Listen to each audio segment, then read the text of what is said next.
Good morning and welcome to Hindsight Media Radio 103.5 FM, where there's always something good to talk about. Hindsighters, you are in for a real treat this evening. I have a phenomenal guest that's joining me. She is an expert in all the rights and everything that she does. She touches is gold and is done in perfection. The DeAndre Marshall is here with me this morning, afternoon, or it's 5 o'clock somewhere whatever time zone you are in, because you know that we are an international online platform. So wherever you're located today, I am appreciative that you have joined us to talk about this amazing topic that we're going to discuss here shortly. However, before we do so, please allow me to give you some background on DeAndre. For over 25 years, she has worked with nonprofit and faith sectors, creating programs and opportunities for persons of all ages. She also consulted with the National Center for Civil and Human Rights Women's and Girls Collaborative here in the Atlanta, Georgia. She's planned and executed programs for women and girls focused on the United Nations Sustainable Development Goal number 5, achieving gender equity. And we know that a lot of people love to hear about people promoting gender equity and equality and peace and things of that sort. But also with that, she is a national human traffic trainer. That is why we are here today, because this is the month, January, to have that discussion. But we do understand also the importance of having this discussion every single day. So being this amazing trainer, she was introduced to human trafficking over 20 years ago as an art therapist for girls residing in what we call the Angel's House. And then one of the first safe houses for sexually exploited girls. She has also consulted with Youth Sparks and other youth serving organizations. DeAndre received her BA in English from Austin College in Sherman, Texas. She is also a graduate of the Interdenominational Theological Center in Atlanta, Georgia. Some of you may know it as ITC, that's surrounded in the AUC Center, downtown Atlanta. She is also a graduate of the Islamic Speakers Bureau and Leadership Institute. Her passion includes facilitating her amazing nonprofit, Uniquely You, that is YOUNIQUELYU, commences towards maturity. This program hosts conversations with tween girls, that's TWEEN, introducing them to their menstrual cycle, dispelling myths, and helping them to embrace becoming. So listen, guys, I know that was a lot of information, but it gets better than that because DeAndre is here to share some amazing things. So I would like you to be enlightened as she talks, and she brings forth talking about her consulting DDM3 Incorporated as well, and just giving us a background on that. So again, I introduce you to DeAndre Marshall. Welcome. Thank you, Ty. That's a lot of information. Ooh, I actually was having flashbacks as you started to read my bio, but thank you so much for having me on this platform today to talk about a subject that is so relevant and so needed. So yeah, thank you for having me here. Absolutely, and I thank you so very much. So we've gotten the introduction out the way, and we got, of course, talk about the real reason that you are here, right? Right. So if you can tell us, what is your role with human trafficking and exploitation, and what is the relationship between the two? So currently, I am facilitating human trafficking trainings on the back of what I was doing. Let me back up just a little bit and tell you a little bit about what I was doing prior to this role. I was serving as the Director of Training and Programs for the International Human Trafficking Institute, which was a part of the National Center for Civil and Human Rights, located in downtown Atlanta. And if you've never been to the center, I always put a plug in, a little cheap plug for them, because it's an amazing place to visit. And having been one of the first consultants that they hired, I always like to, just say their name. So I actually was working for them as a trainer and program person.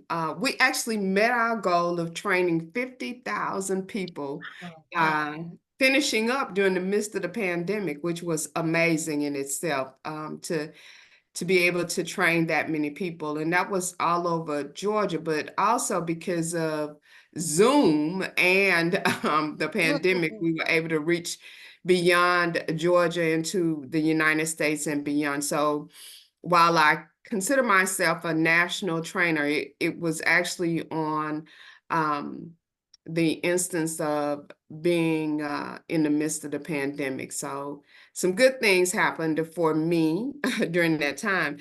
But as a trainer, I went into communities when we were able to train out in the community and educated people on what human trafficking is. So I'm not sure if you're ready at this point to kind of delve into that, but I can if you are ready for that.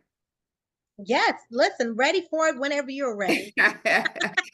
Great, great, great. So I just want to give some history about human trafficking as we know it now. Trafficking is an age-long occurrence, but human trafficking involves the use of force and fraud and coercion, really to obtain some type of labor or commercial sex act. So that's the definition, a working definition that I like to say about human trafficking. The other thing that I want people to understand is when people ask me questions, a lot of times I cannot give definitive answers because human trafficking is a hidden crime. Mm, And the thing, Ty, is while we have numbers that we can talk, the thing is that they are typically not precise because we're talking about reporting that doesn't happen in a lot of cases. And that happens for a reason why people don't report. But let's just talk about the numbers in Georgia right now. So while we can say some numbers in Georgia, hmm. I've been saying these same numbers, Ty, since the last time we talked. Wow. And that's because we don't have, adequate reporting. So in Georgia alone, you have about 12,000, well, over 12,000 men that pay for sex in the state of Georgia. Wow. Let that sit. Mm. And Repeat I that one more don't, time. I want them to hear that. I want them to hear okay, that great. number. Yeah, Yeah, please so repeat that one more time. annually, you have about 12,400 men that pay for sex. Now, that's not, listen, Ty, that's not even talking about the women, because we know we have women who are involved in this. This is not just gender specific for men. So the numbers that we have are around men who pay for sex. Okay, I want to interject and ask a question. And this is, Okay. some people say tact, what's tact Hmm. and what's not, but this is our station. We can do what we want and tact. Okay. But so what you call what they're doing pimping, is that a terminology that's used in the human trafficking world, or what you're saying that Yeah. 12,400, is that similar to So, pimping, or is that a disgrace? What is that? right. So in the 12,400, those are the buyers. Wow. Those are people who are buying sex. Wow. So they're paying to have sex with whomever the person be, no gender specific, Hmm. as you're stating. Hmm. Hmm. Hmm. Not the person is actually hiring the people to go do it or forcing them to No, do it. those are traffickers. Those, wow. Okay. So There's a we are difference. right listen, we're at a point of education here because there tends to be a difference between the buyer, the trafficker, and the predator. So you have three different titles that I have given you, for lack of a better way to say that. Sure. So you have the buyers, the men who pay for sex. Then you have the traffickers. Those are the people, not necessarily men, Okay. who are trafficking girls and boys, men and women for Mm, sex. And then you have the predators. So predators are generally people who are online, and we'll talk about that a little later because I have sure. a whole little subtopic about them. But Love that. when we talk about the ways that we look at that, you're going to look at the buyers, and there's a huge push right now by the state of Georgia to shut down the buyers. And then you have the traffickers, the people who have typically been arrested because they are the ones who get caught and prosecuted. But then you also have the predators. So that's a whole different arena when we talk about predators. And predators are the people who rarely get caught. Mm. So so who's protecting who in this? Like, is there, because that's a lot of So, moving you parts know, with the buyers, traffickers. Are they all protecting each other? yeah. So this is a huge business. It's a huge business, and typically when you get a trafficker, he or she is not wanting to give up the list of the buyers. And so, it's on the police department and the different agencies that are working to shut down different trafficking rings who are pressing for that information. Hmm. Wow. And so, So go ahead. 65% of the transactions that I talked about, the 12,400, they happen around Metro Atlanta. So you still have a number there that is not in Atlanta. So we're talking about other places around Georgia where trafficking is happening. And from what I've been learning from colleagues in this field is that there's a lot of shutdown in Florida, and as such, these people are migrating into Alabama and Georgia in both sex and labor trafficking. So that's a whole other type of animal that you're talking about, where you have people who are going across state lines because there's a crackdown in a specific state. Mm-hmm. Wow, wow. So before we even move forward, I must ask because you Okay. you you have a wealth of knowledge, and I know we have so much more to cover, and we had enough time to do it too. What motivated you to do this type of work?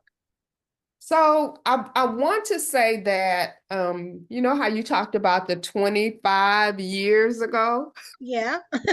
Look, I said 20, but listen, 20 plus. So she's 25 Yeah, and more. yeah, Yeah, 20 plus years ago. yeah. So the thing that I want to make certain that when I started this, I started it with an interest in what I knew at the time, and that was in teaching art to kids Mhm. and teenagers. So that's how I actually started. My mentor, person who hired me to do the work that I was doing, was working for Fulton County at the time. And because I'd worked for her previously, her name is Deborah Richardson. And because I'd worked for her previously, she knew that I could handle being in a space with girls who were previously trafficked. And Mm, as a result of that, I was hired on by Fulton County to go out and provide art therapy for girls who were previously trafficked. mm. I think you've heard me tell the story before. I mean, Yes, it was devastating to leave my two female, my kids, yes. to go and spend time with kids who were trying to navigate their way through having been abused, used, and trafficked. I mean, essentially. And that house was called the Angela's house. And it was the first house in Georgia for girls who were previously trafficked. So these girls were coming through Fulton County, and this was the place where they would take them to try to help them navigate the lifestyle, coming out of the life, basically. Mm, And I would go over on Saturdays and Sundays and spend time with them doing things that, typical kids, teenagers enjoy doing. And that's art. And so that's how I got involved initially in working with girls who had been previously human trafficked. And I saw some devastating, things while I was working there. But at that time, it was, it was what was needed to help, to help them to come out of the life. And the youngest girl that I think I worked with was 11. Yeah, 11 years old. Wow. Um, yeah, so that was painful. Um, and I can't even say to this day that it was something that I enjoyed doing. Wow. It was very eye-opening, and these girls were ones who shared a lot about what had, happened to them. And a lot of them were still anxious to get back to, at that time, they were calling these men pimps. You said that word Mm, earlier about the pimps, and men and women who take advantage of girls and boys are no longer seen or known by literature as pimps in Georgia. mm. They are called traffickers. Traffickers. Yeah. Okay. So that's something that, came out of the evolution of understanding what is happening with young people who are being taken advantage of. So that's I guess the gist of um, the heinous crime of trafficking and human trafficking and how it's happening in Metro Atlanta right now. So what is the most common recruitment method? Like is that a thing, or how do they get these people? Is it like Yeah. force, or Yeah. is it like So how gangs have like recruitments? yeah. What is this like? Oh, gang, that word gang. We're going to talk about that also, but Okay. I want so with it being modern day slavery, what are kids doing mostly now? How do they spend most of their time? On their social media, internet, TikTok, Twitter, Instagram, you name it, Okay, so Facebook, you just Snapchat. named the ways that young people are engaging in this. Some and most times unknowingly, they have no idea that when they are snapping and TikToking and on the games and all of that on social media, that they are engaging with a trafficker or a predator. So here we go with the difference between the trafficker and the predator. So the trafficker is the person who is out in the streets, actually. I mean, they are in the streets. That's their job 24/7. They are out in the streets looking for young people who are either missing, who have run away, who have come to Atlanta for that perfect dream. Um, but those are the traffickers. And so when a kid is away from home or, where they call home, for more than 48 hours, 9 times out of 10, he or she has come in contact with the trafficker. Mm, And the thing is that when you're talking about kids who are on the street, the runaways, those kind of things, the missing kids, and when you're talking about them and the trafficker, basically, it is because they are looking for what? Shelter. They're mm, looking for food. If they don't have change of clothes, they're looking for some accommodations as far as clothes is concerned. If they are on drugs, they're looking for, their next supply. So those are the kids when we talk about how do, the traffickers get them. When you talk about traffickers, that's how they get them. So, they provide those basic essentials that a young person needs. And I talk about, so Ty, what I want to back up again and say is that for those of you who may be listening to me, I talk about human trafficking, both labor and sex, from the standpoint of young people under the age of 18 or between 18 and 25. So that's my frame of reference. When you mm. hear me talking about, trafficking and the instances that I source, is because my whole world is filled with making sure that people understand what this is as a parent, as a guardian, as anyone who cares about a young person.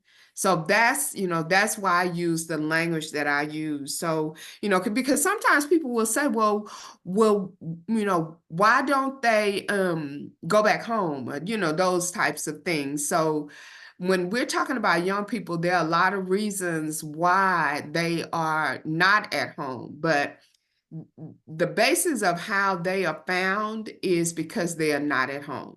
Mm. And how they stay where they are is based on generally force, fraud, coercion, manipulation, and threats. So the threats is the really big one. Wow. My gracious. So, can trafficking victims be family members?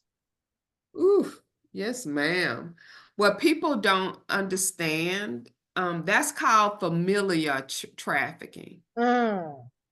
So when we talk about trafficking of family members, that was really big during the pandemic and COVID when Wow. people weren't able to get out and they weren't making money. And, unfortunately, they were um, explaining to their kids that this was a way for them to make ends meet. So familiar trafficking was happening at that time. But it still continues today. So it could be, someone's uncle. I mean, it could actually be a mom who's strung out on drugs, who's Wow. trafficking their child, so that she can get her next hit. I mean, it just spans the gamut of how it happens. But yes, familiar trafficking is a thing. I mean, there is a thing such as familiar trafficking.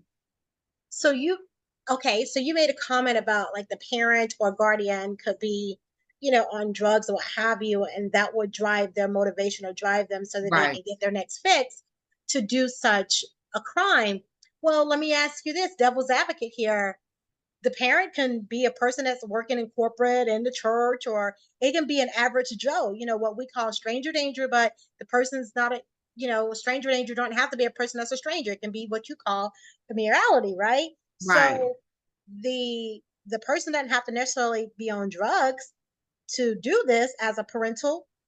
They can actually be a working person in a corporate world we're working right next to and don't know it. Is that a fact or is that a myth?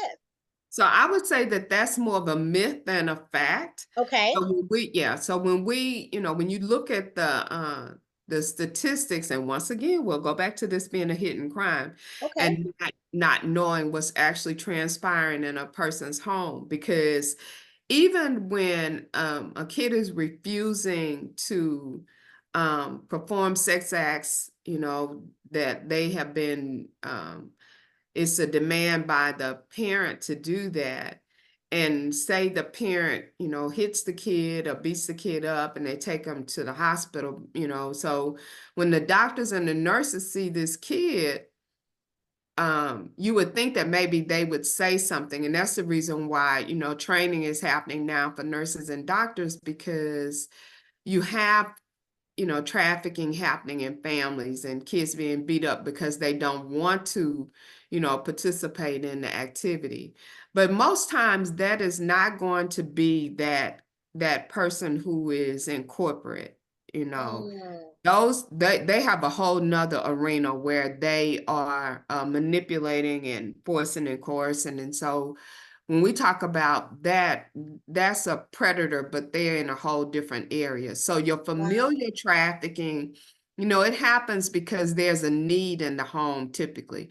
A Got you. corporate person doesn't have a need, other than being sadistic.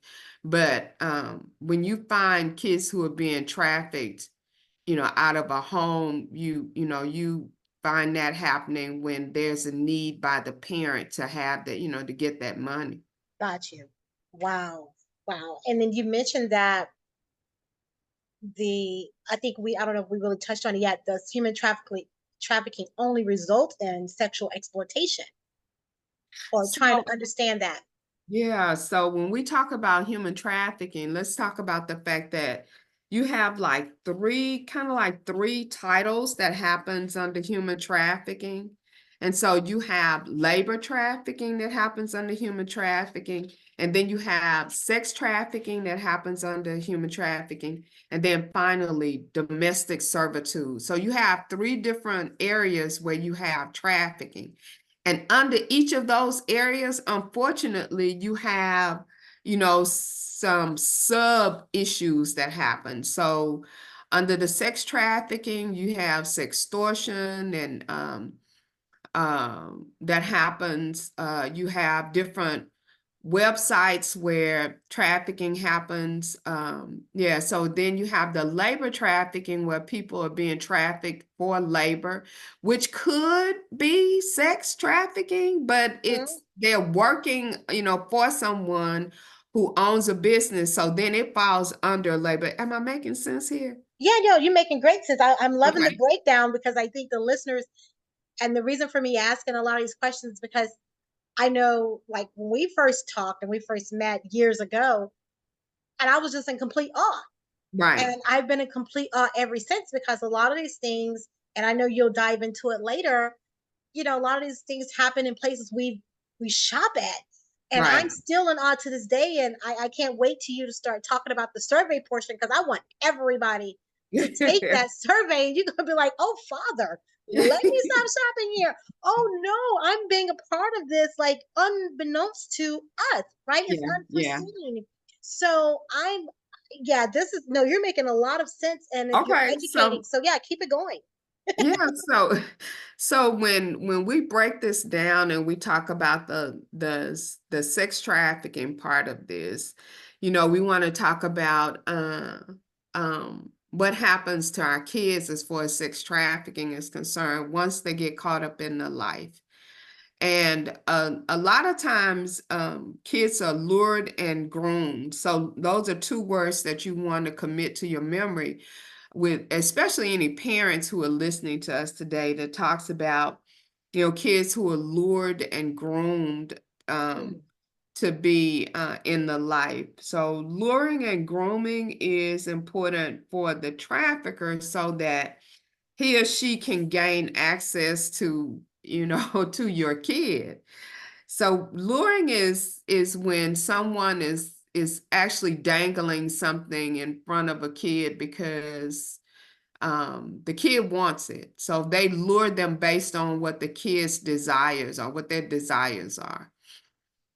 mm, And they will find them on those different social media platforms, the different places that we talked about earlier. I think you named them all, Ty. I can't name them all because that's not, I'm just like, okay, I'm still trying to figure out, Instagram. But, all of those apps that these kids have on their phone are a prime area where you have predators and traffickers looking to lure a young person.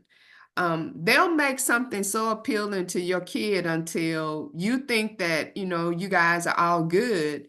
And that trafficker makes it so enticing to that kid that they will leave home because they think, as my mama used to say, that the grass is green on the on the other other side, side. and it's not. Yeah, yeah. So, you know, um, so when we talk about luring and grooming, that's what happens to our kids. And um, the trafficker or the predator will present something in a light that the kid just, especially who your kids, so their propensity to do things. But the predator and the trafficker knows that as well because they've been talking to them sometimes for months, other times for years until they make their move to be able to get them to leave home. They'll tell them whatever it takes to lure them out of your house. um and so that's why I tell parents all the time, the way to circumvent this from occurring in your house is that you have to have open dialogue and Mhm. conversation. And you can't jump down a kid's throat because you see something, find something, or they say something. It needs to be a conversation happening. So when traffickers are grooming children and even teenagers and oftentimes college age students, they are gaining their confidence. So to gain a kid's confidence is to say, hey, I'm paying attention to you. I see you. And the parent may be too busy, too involved, Mm. don't have time. And then that kid leans into the trafficker or the predator, and that person, they know, I mean, they do this all the time. So they know when they have actually gotten that kid in their grasp. Um, and they will actually give them what they desire once they get them. But the kid doesn't understand that once they are with that predator or the trafficker, that, their life actually doesn't belong to them after that. So, So that's the manipulation or the hook and bake, whatever you want to call it. and once they get them, unfortunately, they threaten them. So they'll Mm. threaten them that, I'll hurt your family. Wow. I'll do this to you. And so the kid then feels like he or she doesn't have a way out of that situation. So, yeah, kids are being lured and groomed, and that's the trafficker and the predator's job. So let me just put a pin in it and talk about that predator for a second time. Yeah, sure, sure.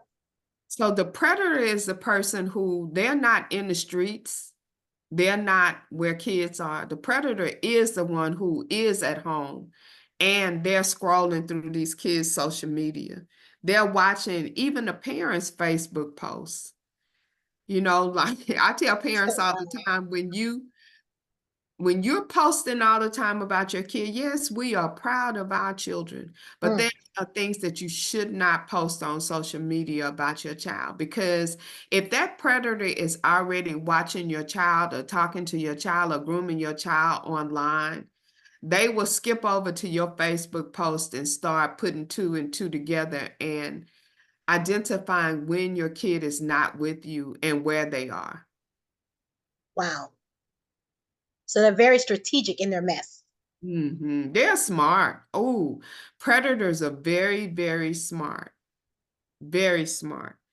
And so, that's how that transpires as far as what, how these traffickers and predators are engaging our kids. Yeah. And they probably don't have a look. You don't know. It's hard No, to yeah. decipher and determine who a predator is. Yeah, so I have a piece here. I took some notes because I was so excited to be able to talk about what's happening right now. Um, Yes. yeah, so I'm just gonna just say this really quickly about, you talking about having a look, Ty. So just recently, an attorney general special prosecutor was arrested um, for his correlation between oh no, that's not the one that I want to talk about. I want to talk about the person who was arrested, and he is actually working for um against human trafficking. What? That's yeah, yeah, that's the one that I wanted to just mention right now. He was in November 2023, Whoa. a Pentagon official who was overseeing federal schools was arrested in Georgia during an undercover human trafficking sting. That's the one that I want to get to right now. Wow. Well, let's get it. Let's go. Get to it. So it's interesting when you have people who are in these types of positions. So when you talk about having a look, no, there's no way to indicate who these people are unless they get caught up in a sting. You had a media specialist at Chart, and listen, I'm naming names. People, y'all can come for me if you want to. There was a media specialist, a man at Charles R. Drew, and that's a popular school in these metro Atlanta streets, who was arrested for having an inappropriate relationship with a student. Mm. So some people might say to me, oh, okay, so he just had an inappropriate relationship with a student. But what I'm about to say is that when a person gains access or has the confidence of a young person, Resources. yes, you don't know what that person's goal is, what they plan to do with that relationship. But this is an adult man who took advantage of a student and was having an inappropriate relationship with her. And this wasn't allegedly. No, This this was was factual. for real, for real. Wow. Yeah, it's in the news. So Mm. people ask me, my friends tease me all the time. I'm taking a sidebar for a second. But That's fine.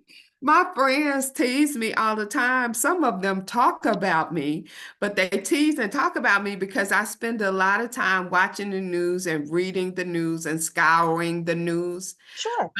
But I am a trainer. I have to have this knowledge. And if I don't have it, then I can't talk about what I don't know. That's right. So when it pops up in the news and it's validated, then it's something that I am able to talk about, that yes, this happened. These folk were arrested. So when we're looking at situations, and I say this, Todd, that when my friends are talking about me, it's because most times they don't watch the news, so they don't even know. So if I say something about it, it's like, oh, you must have heard that on the news. Yeah, people do say that. Oh, you must have heard that on the news. You must have Yes. heard that on the news. Sure, But sure. I listen to the news, I watch the news. I'm a news fanatic. Now, I do know that, there are some elements that get embellished on the news. I Sure, am sure. aware of that. But, facts are facts. Facts are facts. Yeah, when you have a sting and people are arrested and they book them and say that this is what they were doing, I'm a believer. Mm. That this is what happened. I mean, in June of this year, there was a man who was arrested, charged, and booked because he picked up a 13-year-old girl off the streets in Cobb County and held her for 3 months and had men rotating in and out of his house Jesus. to traffic her. Mm, It was in the news. mm. In some of our backyards. Yes, ma'am. Yes, ma'am. And when you talk about other things that are in the news, because I'm like a whole segment. So in the news, just recently, it was discovered that over 2,000 kids had disappeared under the state's custody. They were in DFAC's custody. And for like the last 3 years, over 2,000 have disappeared. So do they know Yeah. where they went to? Like, Yeah, no, how does, no, like, what do you but mean what did I disappear? just say a few minutes ago about within 48 hours of a kid hitting the streets, they are contacted by a predator. I mean, by a trafficker. Mm. So those 2,000, that amounts to about 500 children per year, give or take. So you mentioned, so earlier on in the conversation, we were talking about like why victims of trafficking, they don't try to escape and things of that sort. Do Yeah. they just it becomes a need for them financially, or is there any point where we know there have been cases where they've gotten scared and they've left, or Yeah. the reason for not contacting the police? Touch on that just a little bit on, like, for So those when, that have yeah, escaped, like, what does that look like? That, I mean, you yeah, don't know personally, but from your researching and just being yeah, in the midst, even at the angel's house. yeah. So when we talk about victims of trafficking, those people who have been in the life, and then once they are ensnared and are being trafficked, I think I hear you asking me, why don't they run away? Why don't they escape when they have an opportunity? Why don't they reach out? So I mentioned earlier about what traffickers will say Right. to them. So that's one of the things, the fear for their lives. Their family. Traffickers are smart. They know how to find these kids again. So these kids fearing that if they run away, that the trafficker will be able to relocate them and still bring them into the life, bring them back into the life. And the fear of being beat and Jesus. I mean, even, to the point of dying is a threat. The threats against their family members, to think that something might happen to a family member because of them is a reason why they don't run. Some of them feel like they have no other options, like they don't have any other family. And there are cases like that where, people have thrown them out and said, don't come back. And so they're making it, the best way they can. And that happens a lot with the LGBTQ community, young people who their families didn't agree with their lifestyle and they left Mm, because of it. And so they have nowhere to go back to, even if they were to run. The chances of them running into another trafficker is really, is high. So those young people definitely, that would not be an option for them. Um, so sometimes, like I was talking about earlier, when they're closing down things in Florida, and then you take a kid to Alabama or Georgia, and they're not familiar with their surroundings. mm. So not knowing where they are and where to go and not a lot of times these young people don't trust the police. I know that people would say, well, why don't they go to the police? So Right. they may have already had a case, and going to the police is not an option. So when you talk about they lack the necessary resources, you're talking about they have no money because they don't get paid when you're being trafficked. Hardly ever these young people getting any money. The trafficker keeps that money because they say that they are happy. I'm taking care of you. I'm giving you Mm. housing. I'm giving you food. I'm giving you clothing. I'm not going to give you the money that you're making. Wow. So they're bartering their body. Yeah. Wow. That's So, scary. no, they don't have any resources. They have no money. They have no cars. They don't have a cell phone, and they don't really have anywhere to go. So that's, a reason to stay in that situation until they can, figure something else out. And so let me just talk about that for a second with Okay. nowhere to go, because I know a lot of times people ask, well, what can I do? How can I help? And so I just wanted to make sure, before we, conclude today, that I talk about some resources, really out here in Metro Atlanta, and just, say again what's happening around as far as housing is concerned. So one thing I will tell you, Ty, is that when boys are in the life, and we haven't talked about this a lot, but when boys are in the life, if they decide to come out of the life, there are not a lot of places for them to go. Mm. So that would be, when I talked earlier about not having a lot of places to go, there are places for girls, because people will open a house for a girl. Sure. But with boys, it's a little bit different. And it kind of leads itself into that conversation of why boys don't report and why we don't have strong numbers on boys in trafficking. Mm-hmm. Because that's the reality. We don't have a lot of information around boys being trafficked because boys don't talk. Wow. They're not going to talk. Oftentimes, that's because they think that they're in charge of the situation. Mm. And they're not. Um, the masculinity thing about, oh, if I tell somebody, they'll feel like I'm weak, that kind of thing. So Right. they continue to be trafficked, not saying it as, and I'm in air quotations now, as trafficking. Mm. They figure that they're just making money to survive. So, I really wanted to make sure that I touched on that as far as, boys in trafficking. There are not a lot of group homes for boys. And this is happening, to boys as well, but there are not a lot of group homes. So when we talk about, what has occurred since the last time you and I chatted, Mm-hmm. I do want to say that the governor and his wife have opened like two safe houses, because I don't think those were open the last time we talked. Do you recall? I don't recall. I don't believe that they were open. I don't know if there was like conversation that was like starting, but it's Hmm. been some years now, and I don't think those houses were open. So that's awesome if they are now.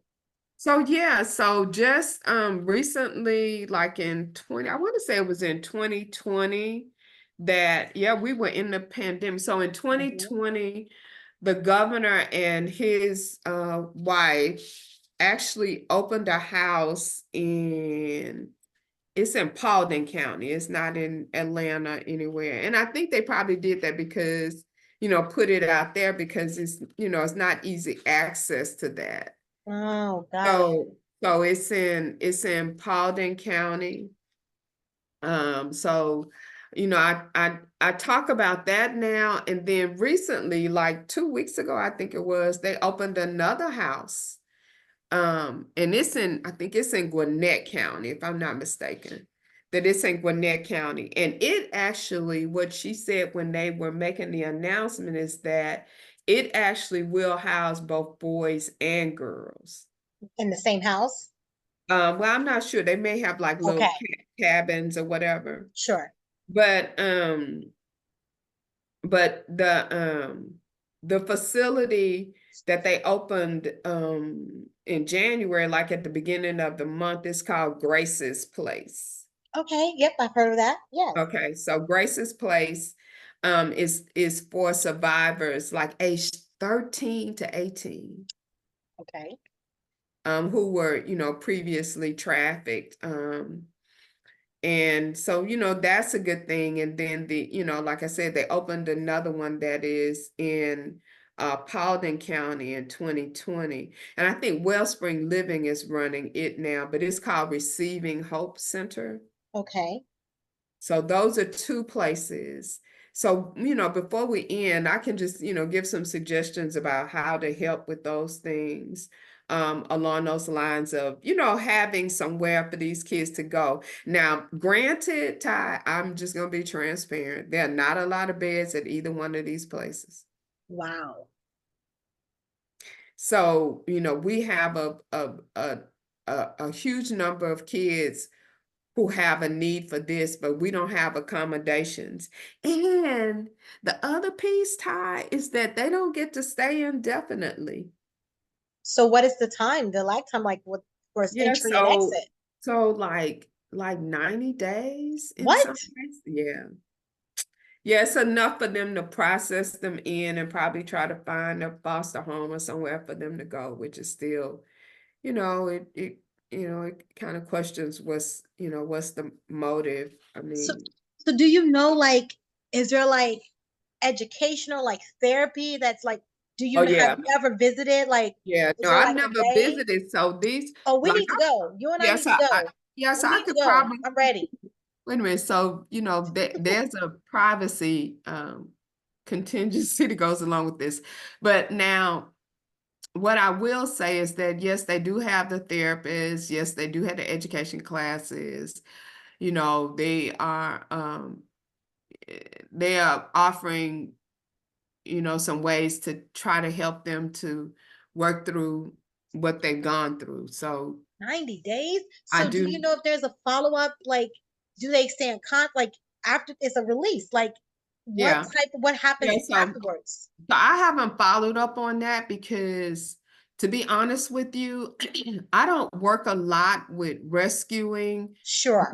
In fact, I don't work at all with rescuing. I Got do you. know people who rescue Hmm. kids out of situations like this. Um, and organizations who, they actually go in and, when kids call and say, hey, I want to get out.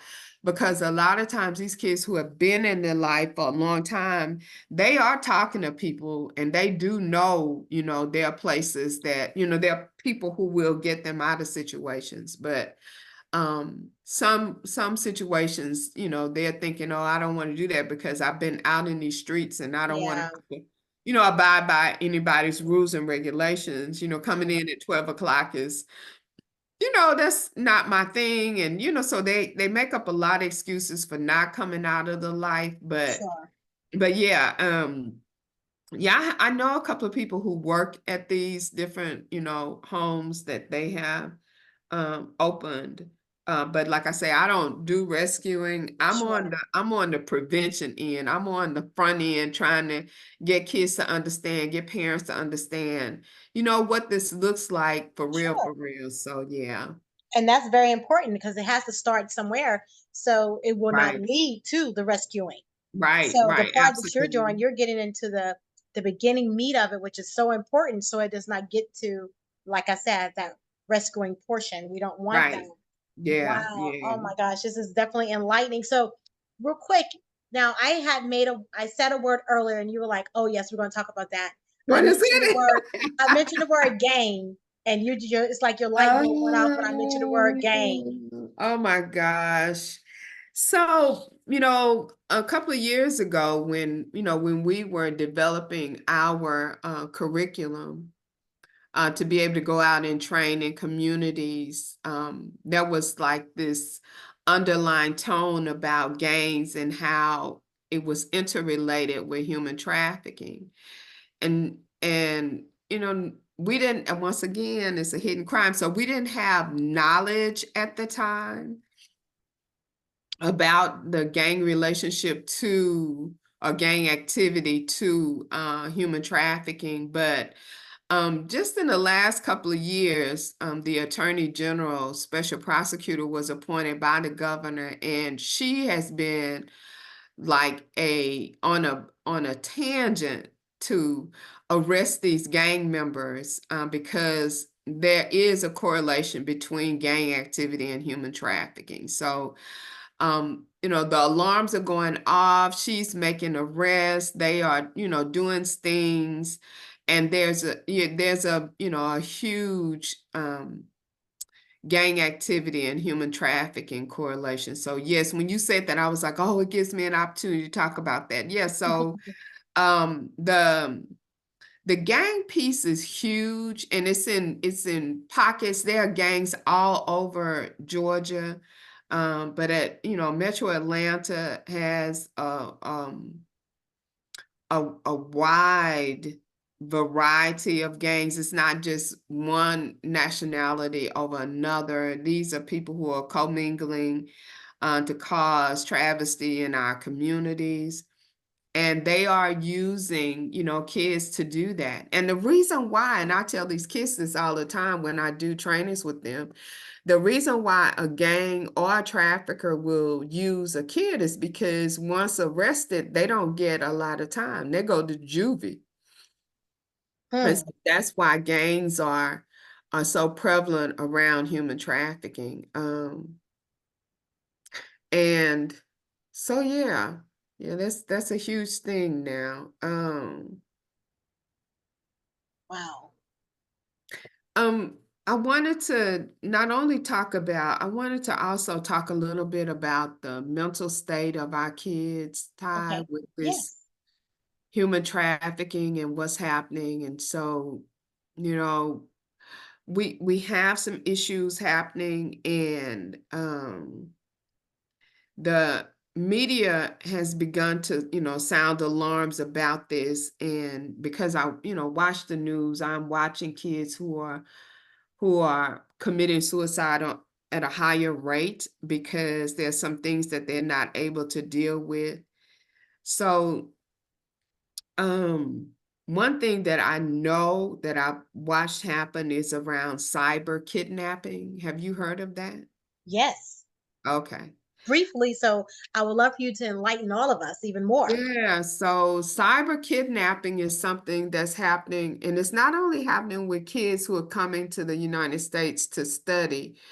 It's just happening because it's another avenue for people to gain access to people and it's all for big business, so it's all for money. So cyber kidnapping, I became aware of it like, last year around criminals who are contacting family members because they have kidnapped a young person, and sometimes it may not be, they have them in their possession, but they know how to, get access to them. And they have them, when they have them in captivity, they ask for a ransom. And Mm. this is real again. This is happening in the United States. They have, a lot of young people who, well, let me not say a lot of, but they do have a number of young people who have been kidnapped for ransom.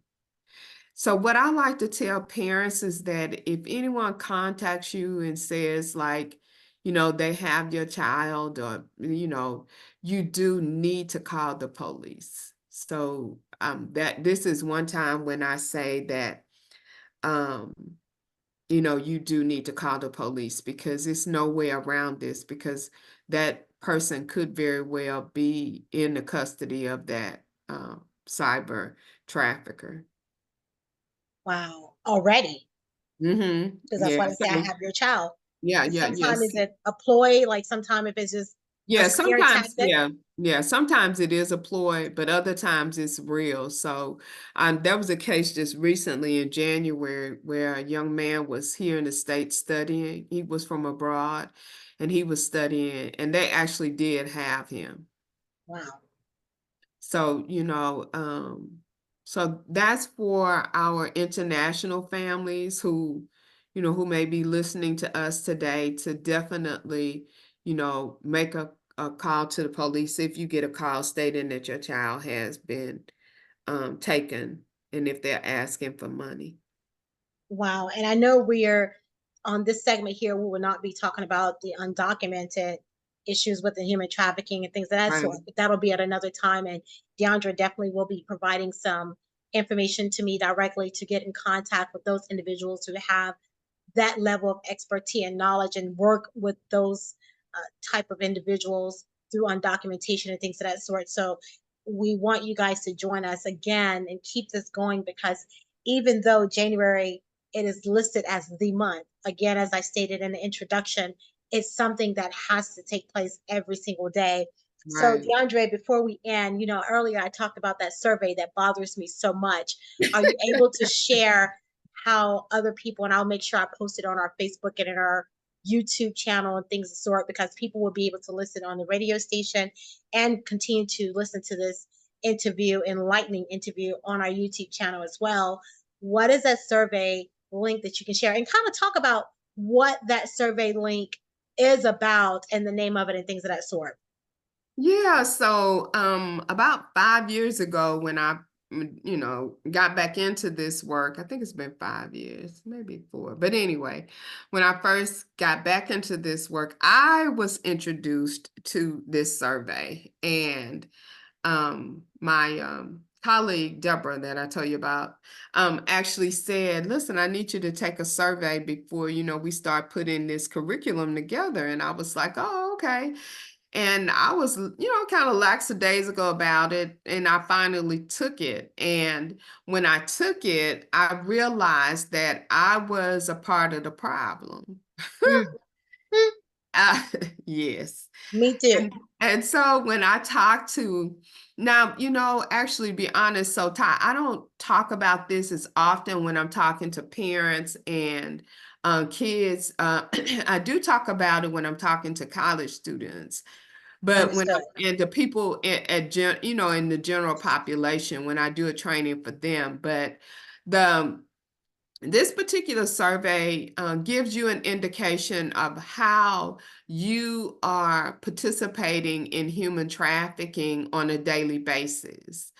And you take the survey and it gives you a number that tells you where you are spending your monies Huh. that is adding to the devastation of human trafficking, not just in other countries, but also here in these United States of America. Because contrary to what people believe, trafficking, both labor and sex, is happening, in our own communities. And so at www.slaveryfootprint.org is the avenue where you find out how you are participating in human trafficking unknowingly. So let me say unknowingly participating in, Unknowingly. right. So a lot of times in like countries other than the United States,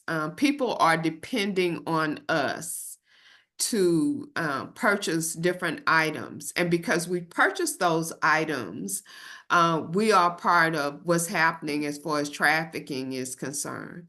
And so when I took it the first time, I was actually guilty of 37 things, 37 points. That's what I had, 37 points that showed that I was participating in human trafficking. Ty, what was your first number?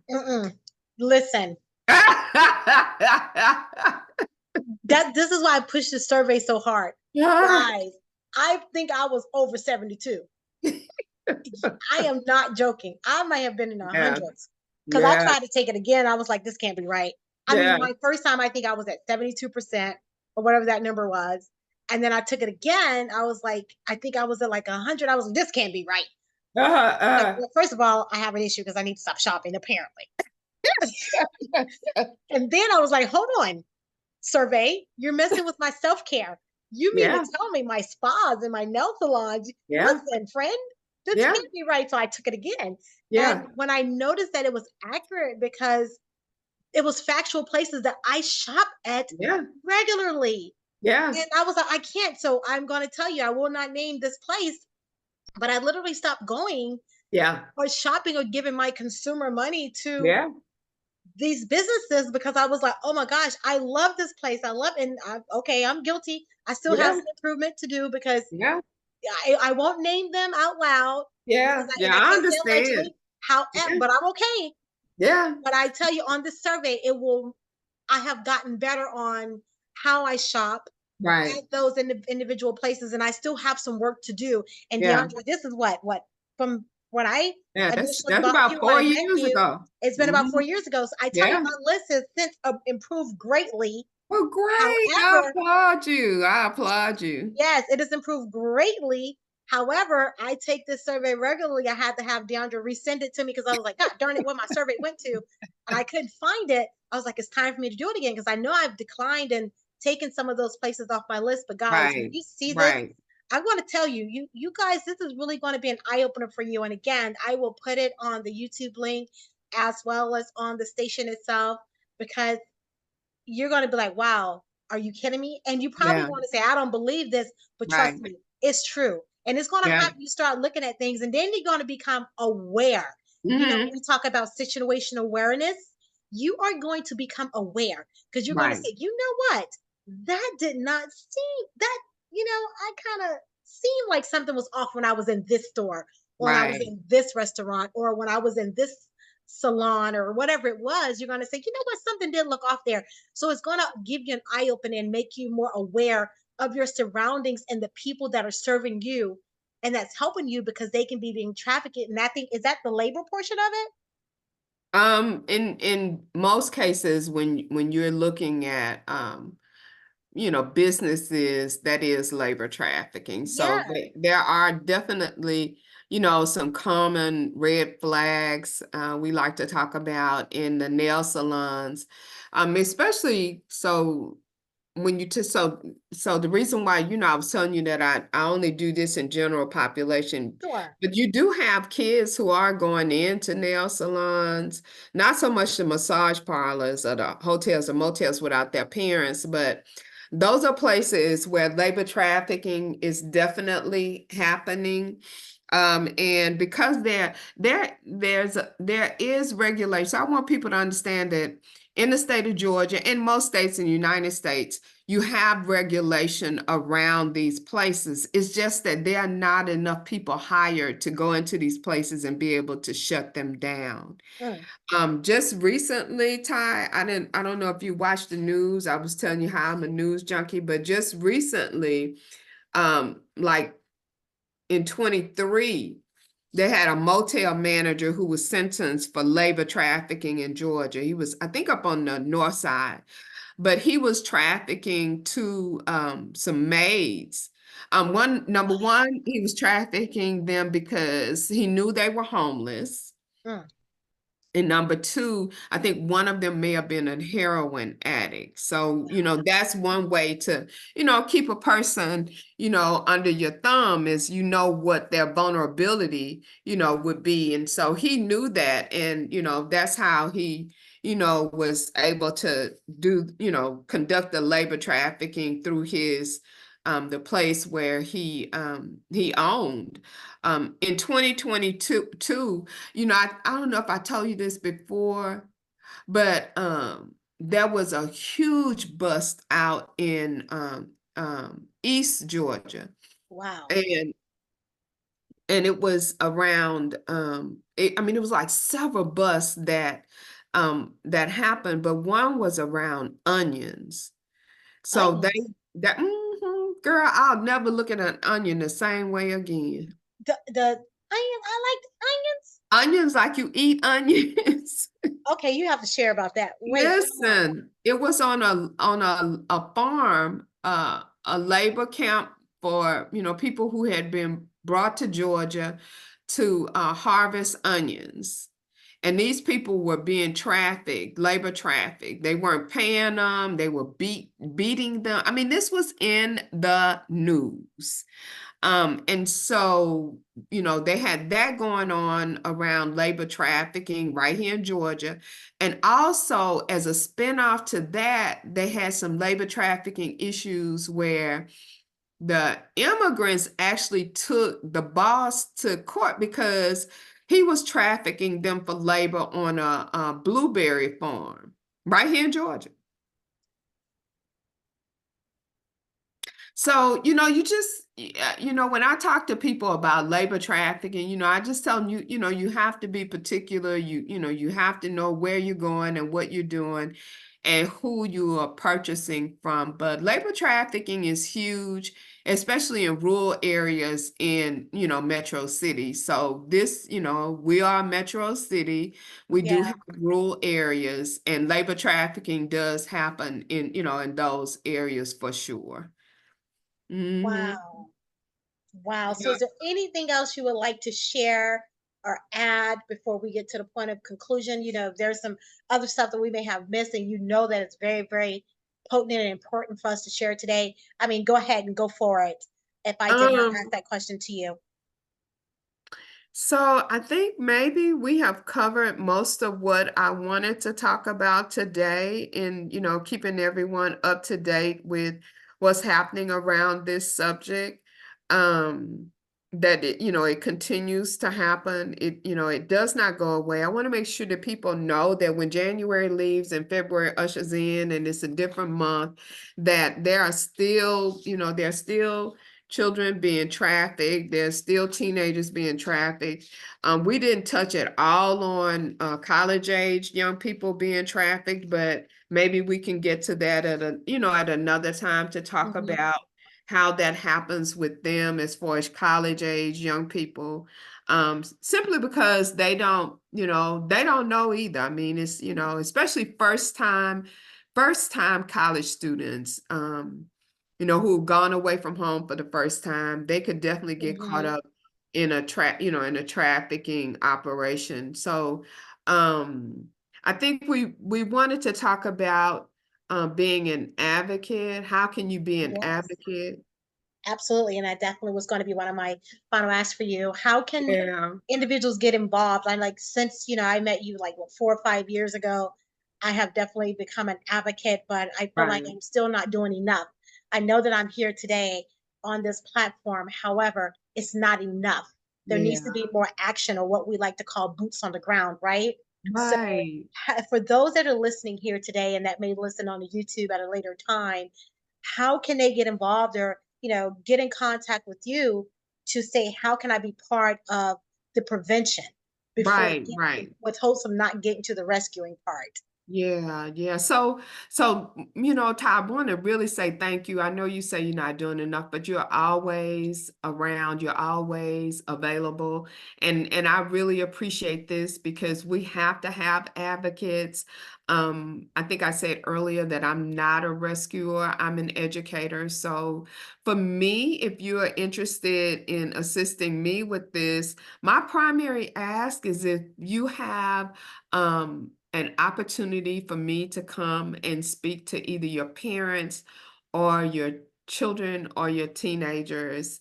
I am here for it. If you are in Metro Atlanta or even outside of Metro Atlanta, if you are ready to take on the task of disseminating this knowledge to others beyond yourself, to definitely reach out to me.